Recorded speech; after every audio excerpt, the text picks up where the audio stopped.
Hi gang, Joe Ayers here with another installment of Writing Questions and Answers. Before we get into that, I'll refer you to the old website there, joeayerscares.com. If you go there and you take a look at the novels tab, you find the books I've written to this point, some samples reading if you want to take a short visit to the particular novels. You'll also find the About Me tab there. If you want to know about my academic writing, go to the Vita and you'll find all those articles listed there. As usual, subscribe, like, and comment.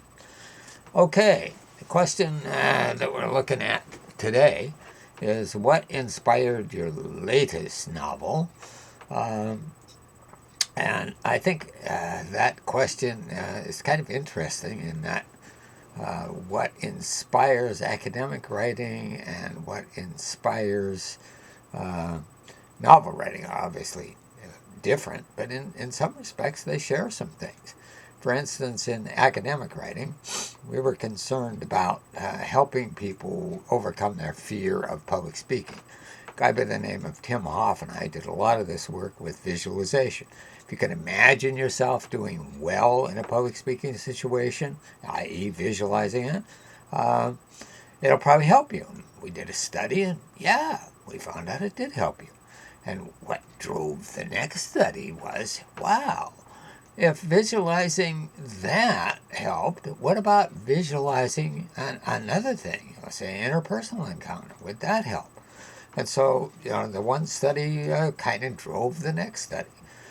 In the series that I've been working on with Allen's Fund, which has to do with exploitation of children, I got to a juncture where I wasn't really relating well to the people who are going through these things. And I did a novel called Allen Fund, A Life Story, the last one I completed. It's not out yet, but it's in the editing stage and will be out soon.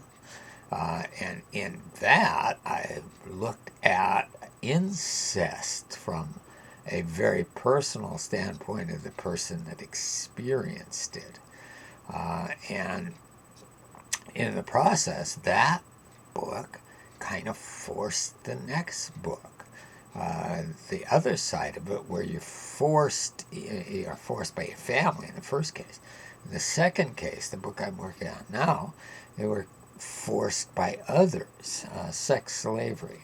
Only in this case, I called it Allen Fund, Another Life Story, which looks at what happens to a particular person and how do they experience it and what do they deal with, how do they deal with it, how do they cope, do they get out of the situation? I don't know, by the way, if they get out of the situation, because I'm right in the middle of the book right now, page 110 or so, and person has just been abducted and what's going to happen to their family and all of that. And I expect what will happen down the road, and once I finish this book, there will be some aspect of it that sort of suggests the next book in the Allen Fund series. So in some respects, academic writing and creative writing share, especially when you're doing a series, share the fact that one thing sort of drives the next thing.